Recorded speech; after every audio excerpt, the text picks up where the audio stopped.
Welcome to the back, did I say the back? The behind the scenes, not back the scenes. Welcome to behind the scenes of the motorcycle story. I've never done a behind the scenes of my own video, so it's sort of an experiment. Anyway, look at this weird tunnel through all this thick trees. I think these are what do they call these, pepper trees? That's why they're so dense, because these trees grow like this. This is like a little tunnel that goes from the railroad track area to my neighborhood. Whenever we wanted to cut through from this neighborhood, and it's separated by railroad tracks, we used to come through this area. But it wasn't like this. It was much more undergrown, not overgrown. Now it's like some kind of Vietnam jungle or something. So this is my Canon SX230. My eyes are working too good. It's an older camera, but it still shoots really, really good pictures. I like to use this, and I'm getting ready to put this on the tripod. So basically, I'm setting this up on a tripod so I can do a shot where I can walk into the shot and talk to the camera rather than do my normal handheld thing. So this is the camera I usually use when I'm doing a video that's a little, I have more time for, and it's not something that I'm jogging and I don't want to carry a heavier camera. And like normally when I'm like shooting in front of a tripod, it's really weird gauging, because I'm normally doing handheld and I usually have the camera like this basically, and my hand knows where to shoot my face basically, because I've done this so many times, hundreds of times. But when I'm shooting on a tripod, it's like I have no control of like where the camera is pointing. Like I don't know specifically how high, so sometimes I have to do these test takes. Hi everybody, John Swift, good morning. Is this too high or not high enough? Where I stand in front of the camera and it takes longer, and it's a little frustrating. I hate, that's part of the reason I don't use a tripod as much unless I'm shooting something else. But when I'm shooting myself, it's like really tough, and I don't talk as well for some reason on a tripod. It's almost like the camera I'm holding now is my cell phone. It's like an extension of my body, because it just goes wherever I go. But when I use the camera, when I use not the camera but the tripod, it's like I don't know where the boundaries are, like where I'm supposed to stand. If I'm supposed to stand here, I'm supposed to stand there, and it's always a little weird. If I had somebody behind the camera, it'd be a lot different, but that's the whole weird thing with the thing. And so sometimes it takes me a lot longer to do these. Sometimes I have to do multiple takes because it's just not comfortable somehow. It's always tough turning a big heavy bike into sugar sand, because you slide all over the place, and it's like so heavy. It's so hard to make a turn around. I hate that. Welcome back to the behind the scenes of the motorcycle chase video, the extras video. So right where we are right here there's a Bureau of Licenses right here is what this building is here. It's basically at the end of a dead end of a road, but the railroad tracks trail cut through comes right through. My house would be through like this big wooded area right here. My house would be on the other side of that when I was a kid. And I'd ride down the railroad tracks and I'd cut through, and this used to not have a gate here. So right there through the fence is some Army vehicles. You can see the Humvee trucks over there, some big trucks. For some reason I wanted to say they're bivouacking, but I don't even know what that means. This is like fairgrounds property where they usually have the Renaissance Fair, but now today I think it's the Army Reserves are having some kind of army thing. So welcome back everybody to the behind the scenes edition of the extras from the motorcycle chase. I guess this is called, what is this? Oh, it's called Rendezvous Lounge. You can see it used to say Foremost Discount Liquor. I don't know, by this sign I can't tell if it's like the Rendezvous Lounge or I don't know. I guess it's not that important what the liquor store is, as long as you know where the liquor store is. That's the important thing.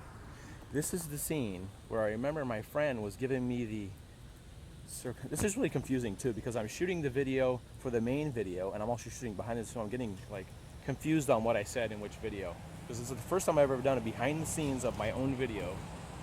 Anyway, this is we're right on Lockwood Ridge in Sarasota here, and this is where my friend was trying to tell me by doing this that the cops are following us. So this is the, if you ever drive by here, know that this is this infamous scene of a legendary story about a motorcycle chase where the cops did not catch us at this liquor store right here. You can see this or not, but there's a spider, one of those little crab spiders. I was just riding my motorcycle up into this little tree area and I almost ran face first into that little dude right there. Oh, why can't I see him on the phone? Oh, now you can see him. There he is. All right, so this is 12th Street right here. I don't think this church was here when this happened. I think this was like a big field behind me. This is a big field. And this is where I'm shooting the part where I drove down here and the cop actually followed me down here. But there's actually a ditch here. And then all this used to be open. But anyway, the thing I wanted to say is I ran into the groundskeeper. He was very cool. And he was like, you know, as long as you're not doing anything, you can shoot there.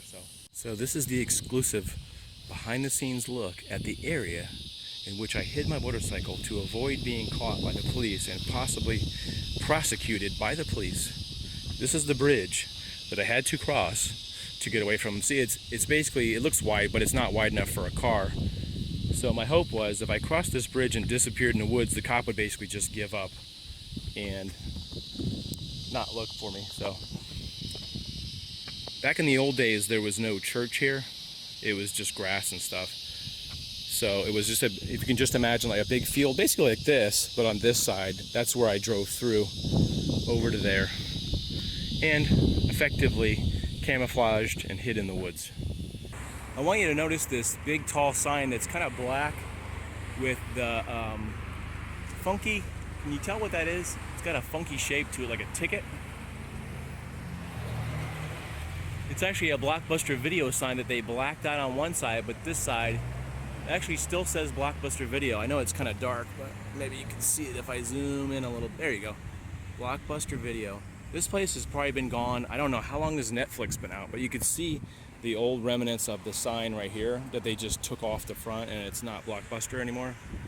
I don't know. I'm just gonna, what, about 5 years Blockbuster went out of business as far as having stores? What does this have to do with this behind the scenes video? Absolutely nothing. Nothing. Welcome back to the behind the scenes. Right here is some office building that's right adjacent from where that wooded area was. And I think this is like a church. Yeah, it is a church. On the opposite side. So, see, I'm eating a peanut butter cracker because I'm just getting hungry. You know, it is super, super hot today. Despite the fact that it's like really cloudy, it is like sweltery humidity or something that's just like makes it feel hotter. Is the place where the bridge is on the opposite side. That's like south of here, that road. And then north of here is like a shopping district. You can kind of see across the street is like a shopping plaza. So after I hid in the woods over here, I walked across this property over to here, which is, there's actually a strip mall on this side of the road here, and there's a bigger mall. I don't think these buildings were here. It was a lot more wooded back in the 80s. But I was like thinking when I came out of the woods with wearing no shirt, in disguise with no helmet, I was like, I wonder where I'm gonna find a payphone. Because even in those days, there weren't like huge amount of payphones. They weren't everywhere. But anyway, that was my concern, was like, am I gonna have to walk like 3 miles to a payphone? Luckily I found one. My question is, I want you guys to respond. Like today, I never look for payphones, but you can't find one anywhere. Obviously, you know, most people have cell phones and all that stuff. But like when you're in a rural area, and sometimes there's no cell service. Like I know out west, and if you're in the desert, like you don't get any cell service out there.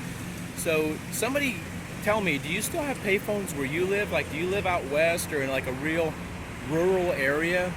Do they still have payphones for places where they don't, you know, you can't get service and stuff? Because I don't see them anymore today. I hope you enjoyed this video. Like I said, always comment. I always read the comments, so comment and let me know what you think. If I should do more of these videos, I'm sure there's other stories that I can do. There are a couple stories on the John Swift Live channel, like they're called, the playlist is called Live from, what is it called? I don't know. I'll flash it on the screen somewhere when I figure out what the name of that playlist is that you can go to and check out more stories stuff. But let me know if I should do more of these behind the scene things.